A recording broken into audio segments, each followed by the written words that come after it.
It's Alex Belfield on your favourite local radio station, and we're talking to some of the country's biggest stars. And we've got a huge, whopping, great big one in front of me. James Whale, how are you? Well, I'm very big. Well, not that big, Alex, but I'm cool, thank you. Nice to see you. Got this new book out then. You're another one who's flogging your soul to make money. I love that. Well, I don't know whether it'll make money or not. I hope it'll make a few bob, but I've written the book because there's a story about a couple of my grandchildren that I don't see, and I want them to actually know why. So that's one of the reasons why I wrote the book, actually. So really, it was just a personal letter that's been published? Well, it's a lot more than a personal letter, but that's part of it. Yeah. Let's talk about your persona, because you've been doing talk radio for so long, and you're really regarded as the king of it in this country. You're kind of mean on the air, but you're warm at the same time. You pull your punches cleverly, don't you? Well, I think it was Howard Stern who, for people who don't know, is regarded as a bit of a monster on radio in America. But he's been at it for over 30 years, like me, from one station to another. And he always says, well, if it was just rudeness, I wouldn't have survived. So I'm not just rude to people. I'm sometimes curt, but I've just been signing copies of the book in Oxford Street in London, and there were queues right round the block. Of people who feel that I'm their friend, and I am their friend, and that understand and know lots about me and have been listening for years. And every now and then somebody rings up that I think is a complete pillock, and I tell them, you had a brain, you'd be dangerous if you disappear, or whatever I say, and people latch onto that. And then, of course, you get a whole strain of guys who want to be on the radio. It's like being a gunslinger. People have got to take you on. They think, we can be tougher than Whale. We could be ruder than Whale. But that's not... I'm just me, you see. I just sit in here and I'll chat and talk about what's going on or what happened to me or what's in the news. I've no idea what I'm going to do before I go on the air. So if people can copy that, good luck to them. The one thing I know about late night radio is it's incredibly intimate, and you're with people in bed, You're with people who are perhaps emotional or tired, and you can really touch them. When you're doing that for as long as you have, it's no wonder that they feel they know you, because you are literally their best friend at that time of night. Yeah, the interesting thing is that most radio stations have always thrown away their late night broadcasting. Now, I started off late night in the 70s, and I did have a period of wanting to be on breakfast, but it didn't last very long when I found having to be up at 4 to go to work was not my idea. You could pay me any amount of money, I still wouldn't want to do it. And I've always enjoyed working at night, hence the title of my program. My book is called Almost a Celebrity, My Lifetime of Nighttime, because, I started out as an actor, and when I was acting, I'd be going to work at night. I then was a disc jockey in the club, so I went out to work at night, and then when I'm on the radio, I went out to work at night. So that's always been the time that I've gone to work, and I prefer to do that because at least people choose to listen to you. If you're on the radio at any other time, they're usually doing something else. But most of the people who listen to me have made a choice to do it. How would you describe the show that you present now? Because I think it is slightly different from the show that you originated in the North before you came to London. What is the James Whale Show now, then? Well, it's an interesting idea that you put forward, and I wish I could tell you, but as far as I'm concerned, it's no different to any show I've ever done.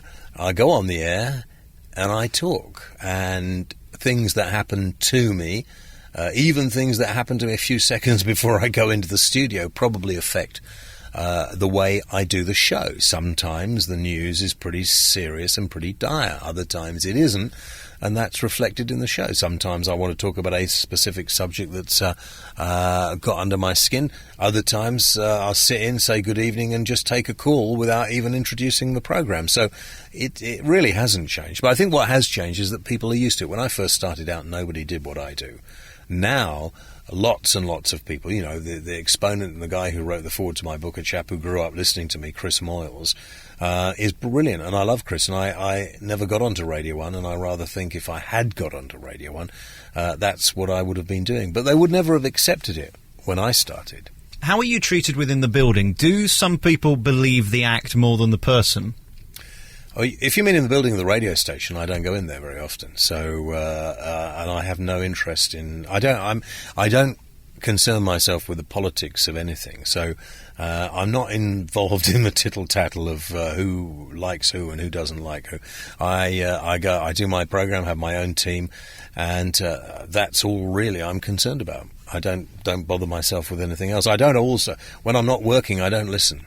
But in Moore's recent autobiography, he talked of the same thing. His reputation goes before him. So when somebody comes to meet him, they're expecting to be attacked in the same way. Absolutely. With you. Yeah, but I don't bother about it. It doesn't, it really...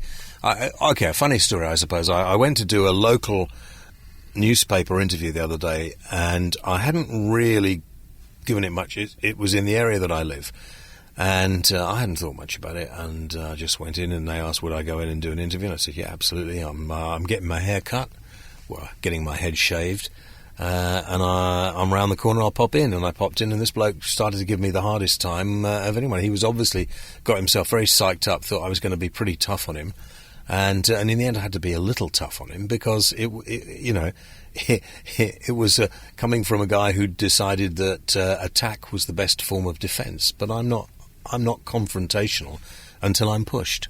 I think what you do very cleverly is occasionally you'll just sprinkle a little bit of the James Whale angry dust, and then you let it settle for several days, and then it might come back again. Exactly. You don't do it very often, do you? But that is the thing that you're known for.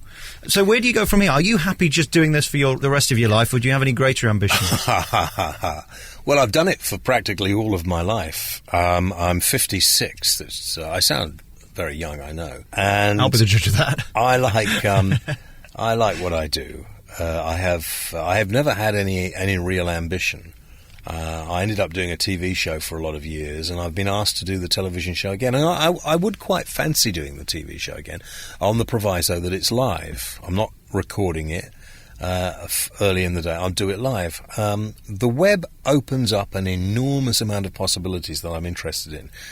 And also, I'm interested in perhaps, working more for me, in a way. And so there are a few things I want to do, but I'm happy. The people who employ me at the moment are happy, and I'm happy with what I'm doing. I've still got quite a long time to go on my current contract, and after that, who knows? I may up sticks and disappear. I may become a politician. People keep asking me to stand for Parliament, and when I see the complete mess that most of these layabouts in Parliament have made of this country, I think, well, perhaps I ought to. So who knows? But I've never had a great ambition. The James Whale radio show is on at night from 10.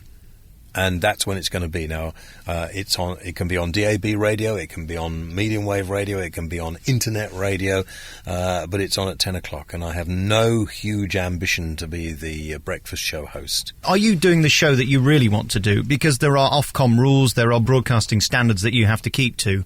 When you go on it, are you self-editing all the time? Do you wish you could say more? No. I say what I like, and Ofcom take me to task from time to time, and the next time I really get into a ruck with them, I will demand the right of reply. At the moment, they can say what they like about you, and you don't have a right of reply, and I don't think that can be right. I don't, if people don't like me, don't bloody listen. It's dead simple. You don't have to listen. Go and find something else to do with your time. I'm not bothered, and quite frankly, if you don't like me, I don't want to hear you. Right, so if you want to get involved in a heated discussion, fine. That's what I'm all about. If you want a bit of information, you want a bit of fun, you want something, entertaining, original, and different to listen to me.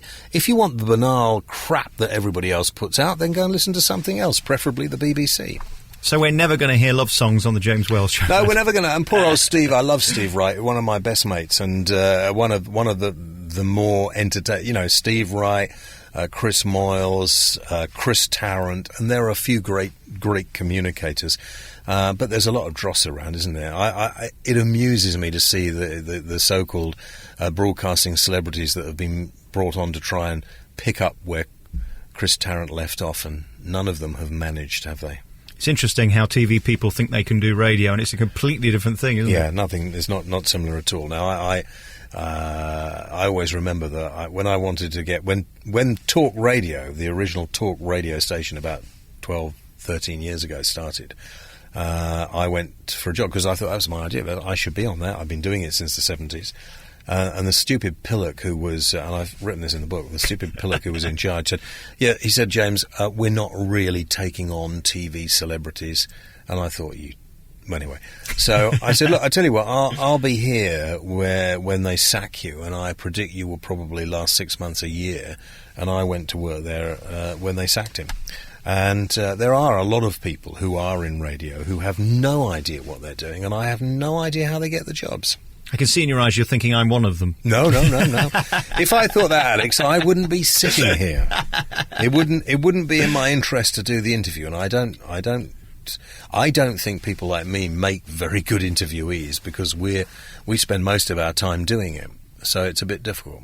Is it better for you to be on the other side of the desk where you're in control? Would you rather be asking the questions than answering them? No, I'm quite happy to do this. Don't take this the wrong way. But if I'm interested to talk to people I want to talk. Not that I don't want to talk to you, Alex, but you haven't done anything that needs criticism at the moment that I'm aware of, or you haven't got an interesting record or film or book out. So there would be not much point in me grilling you. But I do like to grill people. But more than that, I prefer to do my program where I haven't a clue who's going to come on and speak to me next. Could be you. Could be someone else, I don't know, and that's the beauty of it. And we could fall out, we could have a good time, we could fall in love, who knows. I think we both have the same fascination. I do believe everybody has a story. It's whether you're able to get it out of them. That's what you're great at as well, is getting to the reality of life. We see reality TV, but it's not reality because it's constructed. What you do is go into people's bedrooms while they're in their bed and get all them their to... baths. Oh, really? In their bath. We had a woman in the other night who I said I could hear. I said, are you in the bath? She said, oh, yes, I am. Why? I said, well, I could hear it. I said, oh, well, I'm in the bath, yeah. And then she got up and you could hear the water drip off her slowly. And we were talking about it. It must have had everybody, because I have a lot of truckers who listen to me late at night. It's, lonely driving up and down the motorway. A lot of people will tune in and listen and call in, and they got very excited. It's very interesting that people like Jeremy Kyle and Vanessa Feltz and people like this have done TV shows where they bring on people and they embarrass them and find out about their inner thoughts. You really were doing this 30 years ago on the radio, yet nobody seemed to notice or care. Do you ever wish that you went the way of the Jeremy Kyle and kind of did it on TV, or is that not your style? No, I had no idea who Jeremy Kyle was until a few days ago when somebody sort of mentioned this, and I made a point of looking at the programme, and I thought, that's embarrassing. I mean, it really is embarrassing, so no wonder television doesn't have very good ratings at that time of day. He must be very cheap. I can't see any other. Why would people want to watch that? It is embarrassing. Vanessa Feltz, bless her, I was the first person to put Vanessa on television. She's better on radio. But she likes to be a celebrity. You see, I'm not. I'm almost a celebrity, and I like to stay below the celebrity level. There's no point. If you want, Dale Winton is a good friend of mine. He started on Radio Trent in Nottingham, and I used to know Dale then, and he used to often say to me, well, I want to get on television. How can I get on TV? And I used to say, be yourself, which was very successful for him. And Dale would always say, I've got to do as much as I can now because, one day they want Dale, then they want somebody who's like Dale, and then they want anybody as long as they're not like Dale. And I like doing the job. So rather than being the celebrity and the flavour of the month, I would rather just be there doing the job. It's fascinating as well, if you look now at the exposed BBC costs, how certain people in radio now are earning more than TV people, certainly more than soap people, and they are bigger stars. But of course, there's so few of them. Yeah. You're kind of up there in that league. I don't know what your money is, unless you'd like to reveal it. Well, I earn... I don't earn... It depends, It depends if I do a little bit of extra work here or there. But I earn more than you. And I earn probably less than Chris Moyles. So, I earn what I consider to be a good wage. I don't save any money. I spend every penny of the money I make. So I don't make huge amounts of money. But I earn as much as I earn at least as much as a doctor or a solicitor. It's interesting you think you earn more than me. I mean, my gigolo round is very, very, very profitable. I can see the sort of shirt you're wearing, Alex, and I know that I earn more than you. Nothing wrong with Marks and Spencer's or Burton's. Absolutely nothing wrong with it. People are obsessed with money. The majority of people in the media make very little money. There are a few people who make a reasonable living, which I count myself, and then there are a few people who make extortionate amounts of money, more money than they can ever spend. And the thing is, everybody assumes that everybody's doing that. I haven't been able to read the book all the way through because of Royal Mail. It was sent about 3 months ago. And 3 months ago and you haven't read it? It it's arrived an easy yesterday. read. You can read it into... Oh, right. It's not like Chris Moore's last book with 36 blank pages, is it? No, but there are lots of pictures. I love that in his book, how he put an entire chapter, just chapter 1, took up a whole page. That's lovely, isn't it? Well, Chris will tell you that, he was amazed anybody wanted to ask him to write a book. Even more amazed, I could have told you it would have sold well, even more amazed when they asked him to write the second one, which is why he kind of put that in the title of it. But it's people want to read about people on radio because people are fascinated about that voice that comes out of the radio. It's almost disappointing when you meet the real person because it never almost lives up to the reputation, does it? So being on television is a two-edged sword. Sometimes it alleviates that disappointment when people meet you, and other times television can make you a lot of money, but it really isn't as much fun as doing the radio. One thing I do love about your show is when you get the celebs on and you're able to really get to the nub of what they're about and you ask them questions that you don't hear on other shows. I'm sure that loses you guests from time to time, but it's great that you're able to do that. There aren't many people who are willing to ask difficult questions now, are there? Yeah, I don't think it's so much the celebrities because, you might have... I don't have an awful lot of celebrities, but I have people I like come in and some people that I don't like might be stupid enough to come in. But politicians are the ones that interest me to wind up. And more of them are saying, oh, no, James Whale, no, we can't go on James's show. And that just goes to show that these people, really who are supposed to be public servants and supposed to work for us, have lost the plot. They seem to think they are the ones who deserve respect. They are the ones in authority. They've got it round the wrong way completely. Congratulations on the new book. It's in your stores now. Almost a Celebrity, a Lifetime of Nighttime with James Whale is in your books now. The first chapter was most enjoyable. That's all I've got to because of Royal Mail. I hold them solely responsible. Thanks for coming on the show and nice to talk to you. Thanks, Alex. Get a new shirt. The Alex Belfield In Conversation podcast with daisymedia.co.uk.